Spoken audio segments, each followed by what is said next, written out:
Assalamualaikum warahmatullahi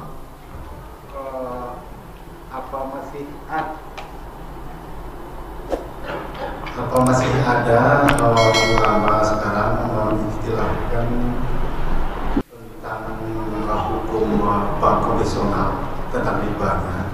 Kalau seandainya bagaimana pandangan saya? Satu lagi, bolehkah kita mengambil ilmu dari media, contohnya YouTube atau Facebook? Kalau seandainya boleh, apa kriterianya? Barokahnya. Ya. Sudi kiranya Syekh mengijazahkan kepada kami, mungkin kami mengutip sebagian daripada tausiah-tausiah Syekh yang ada di YouTube, di Facebook dan sosial media lainnya. Kami berkenan kiranya Syekh mengijazahkan. Walaupun kami tidak langsung, jarang langsung seperti ini. Gitu. Baik. Assalamualaikum warahmatullahi wabarakatuh. Apakah ada ulama yang masih memperdebatkan hukum bank? Mau dengar nggak nih? Ya, ini pahit ini ya. Ini berat tapi saya wajib menyampaikannya. Ada yang lulusan Al-Azhar nggak? Ada yang pernah ke Mesir nggak? Di Mesir ada Darul Ifta. Darul Ifta itu lebih kuat daripada MUI karena MUI cuma kumpulan ormas. Fatwanya hanya bersifat himbauan. Tapi Darul Ifta itu langsung diakui oleh negara. Itu di Mesir. Ya, fatwanya itu langsung diakui oleh negara. Ulama Mesir tahun 82-83 mengeluarkan fatwa bank itu apapun namanya haram. Alasannya apa? Karena bertambah, ada yang bertambah, bunga apapun namanya disebut dengan riba. Tapi Syekh Tantawi di tahun 87, 88, 89 mengeluarkan pendapat baru, boleh. Tapi pendapat pribadi. Akhirnya di tahun 90-an, 2000-an, ulama-ulama Darul Ifta dan ulama-ulama Azhar kemudian mengkaji kembali. Hasilnya tahun 2003, Darul Ifta Mesir menfatwakan bahwa bank itu halal. Gimana itu? Wah, Ustadz ini liberal lagi nih. Kalau aneh liberal, maka Al-Azhar liberal. Ada yang berani bilang Azhar liberal? Ya. Darul Ifta liberal. Ada yang berani bilang itu? Nah, liberal itu bukan itu. Liberal itu yang ngomong agamanya nggak pakai kaidah. Itu baru liberal namanya. Ya. Apa itu liberal? Yang ngomong agama nggak pakai kaidah. Kaidahnya tak berkaidah gitu. Ulama Darul Ifta itu rata-rata ulama Azhar semua. Apa fatwa mereka? Bank itu sudah kami kaji lama, maka kami merevisi fatwa yang tahun 80-an itu.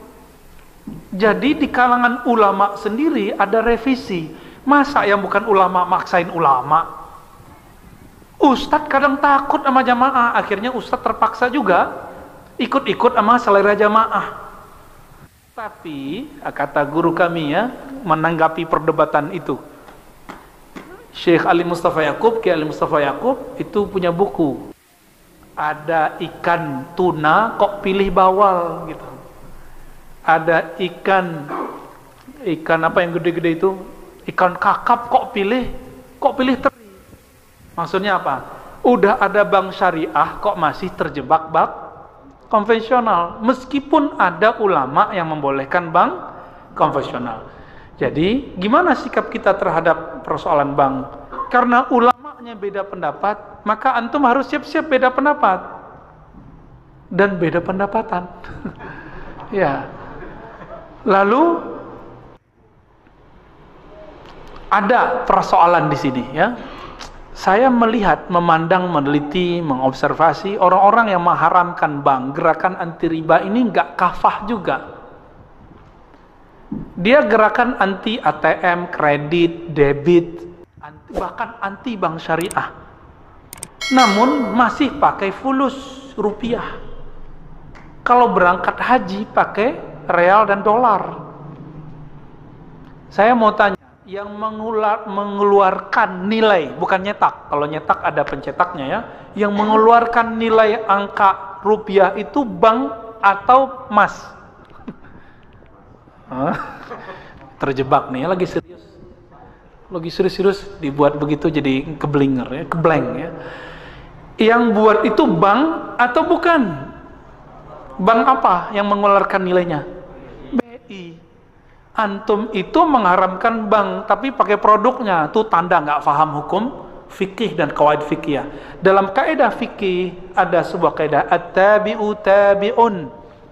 Kalau kamu mengharamkan A, maka apapun yang dihasilkan dari A haram. Kalau kita haramkan bank, maka antum haram menggunakan ATM, haram menggunakan fulus kertas atau fulus koin ataupun elektronik, haram semua. Maka beragama jangan picik. Jangan picik.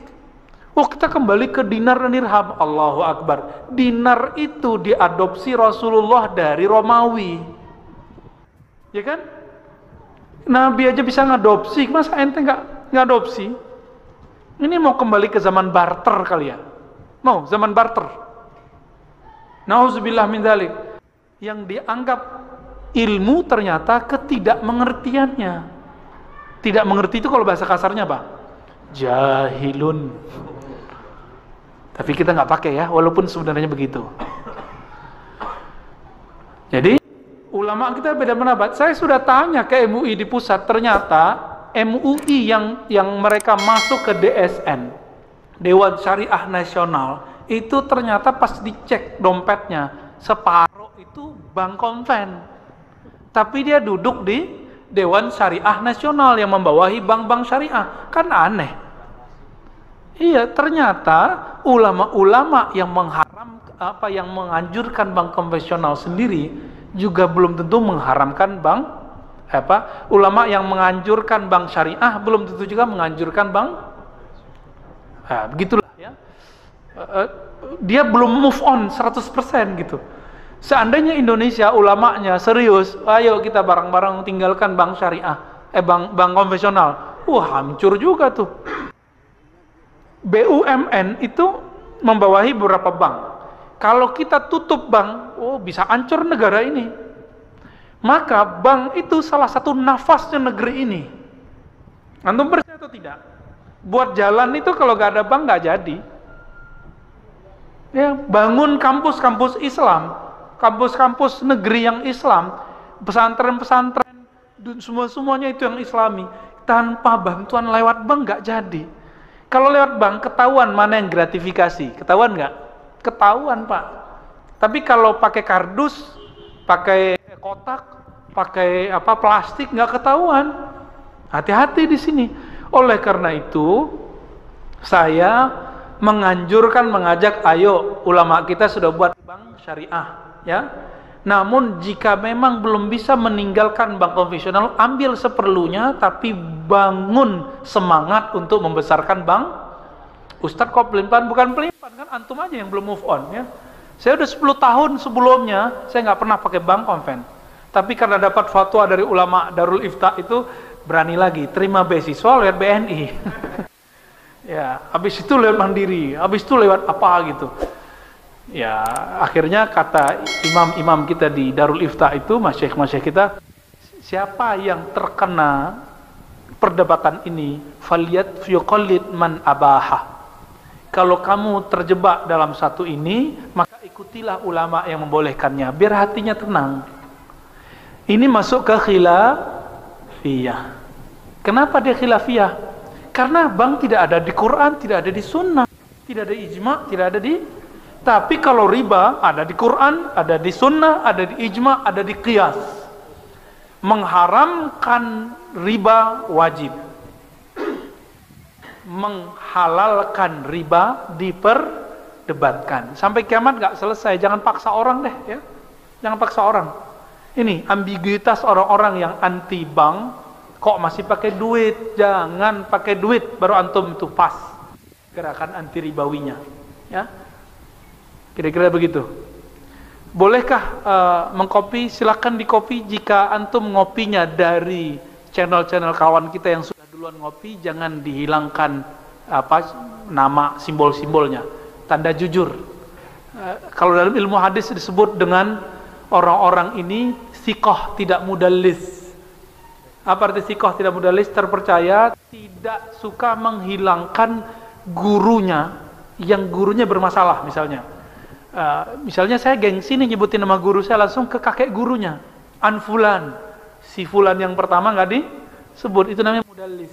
Imam Syu'bah mengatakan at-tadlis nisful kizib, akhul kizib. Ya, dalam kitab Imam Al-Khatib Al-Baghdadi disebutkan orang yang suka menghapus jejak-jejak itu, misalnya dia tidak nyebut nama gurunya atau menghilangkan simbolnya, channel-channelnya itu, disebut mudallis. Jadi jangan jadi orang yang mudallis, karena itu separuh dajjal, ya, separuh bohong. Jadi silakan Pak, tapi munculkan itu. Kalau perlu buat thanks to apa channel siapa gitu ya, itu perlu. Orang capek-capek kok ngerekam, kok kita tinggal ngambil-ngambil doang. Maka perlu ada terima kasih. Itu sudah poin, insya Allah. Jadi saya bolehkan, saya ijazahkan semua. Silakan, tafadhal ya. Tapi ingat Pak, jangan dipotong kecuali selesai satu persoalan. Karena yang memotong tidak sesuai dengan kaidahnya, nanti orang salah paham. Contohnya Syekh Ali Jum'ah itu dipotong kalimatnya. Beliau ngomong la taqrabuz zina.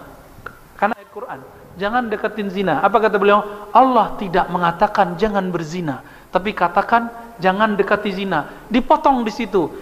Ali Jum'ah menghalalkan zina, tapi melarang mendekati zina. Hancur nggak tuh? Hancur Pak. Semua orang langit dunia, langit akhirat tahu semua lah ya. Emang ada langit akhirat ya. Bahwa itu bohong. Ya? Dan ini zaman hoax, zaman motong-motong video. Saya mengajak orang-orang yang motong-motong tidak pada tempatnya agar tobat dan mengatakan, saya mohon maaf saya sudah motong-motong gitu ya. Kalau enggak dunia akhirat antum kena. Karena jejak digital itu sampai akhir zaman nanti akan bisa dicek. Hati-hati. Ini zaman sudah mau akhir nih Pak. Sampai akhir zaman bisa dicek jejak digital itu ya. Semoga Allah tutup aib kita semua. Amin ya rabbal alamin.